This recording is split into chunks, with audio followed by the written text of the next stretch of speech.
Olá, sou Gisela Castro Alves, sou professora de artes, com mais de 20 anos de experiência na educação infantil. Também sou autora e ilustradora de livros para crianças.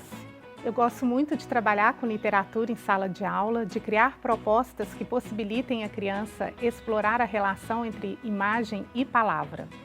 Considero o livro um grande aliado do professor em sala de aula neste trabalho.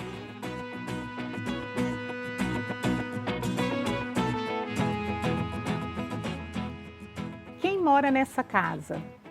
É o meu terceiro livro e ele traz no título uma pergunta.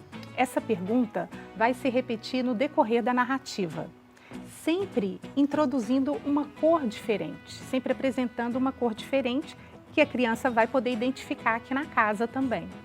No texto, que foi pensado em formato de adivinhas, ou seja, de perguntas e respostas, a cor que aparece na pergunta sempre vai rimar com a última palavra da resposta.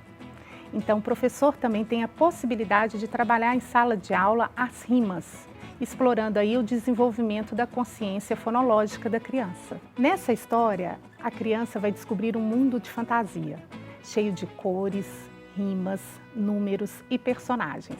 E quem são esses personagens? São personagens que povoam e encantam o imaginário infantil. Os moradores das casas são grupos diferentes.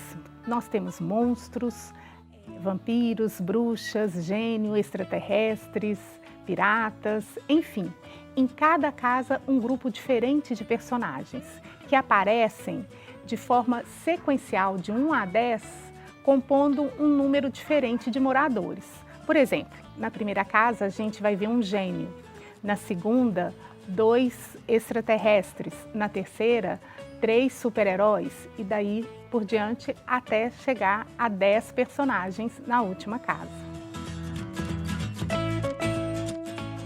O desenho das casas foi pensado de modo a retratar, de modo a expressar a identidade de quem vive ali. Então, ao olhar para a imagem, para a ilustração, a criança já é motivada a pensar: quem será que mora nessa casa? Repara bem, né? Quem será que mora nessa casa com essa forma, nestas cores, com esses elementos, né? E depois ela vai descobrir esses personagens quando vira a página. Ela encontra esse grupo de personagens do outro lado. A criança aprende a ler imagens antes mesmo de ler palavras. Portanto, ao apresentar a imagem, ao apresentar a ilustração para uma criança, ela vai construindo um olhar, né? Isso possibilita que ela exercite o olhar e, ao mesmo tempo, na escuta de uma história, quando você lê o texto em voz alta para uma criança, você permite que ela compreenda, que ela vá avançando nesse processo de compreensão oral de um texto, né? Nesse processo, ela vai adquirindo elementos básicos, mas fundamentais rumo à alfabetização.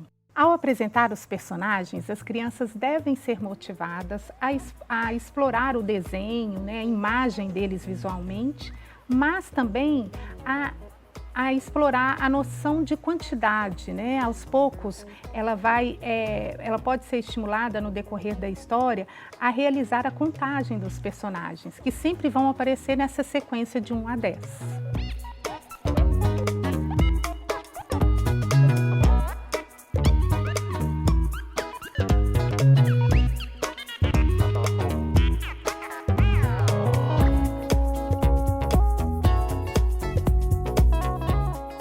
Com uma narrativa leve e divertida, o livro propõe uma brincadeira e a criança deve ser motivada a participar dessa brincadeira por meio de uma leitura dialogada.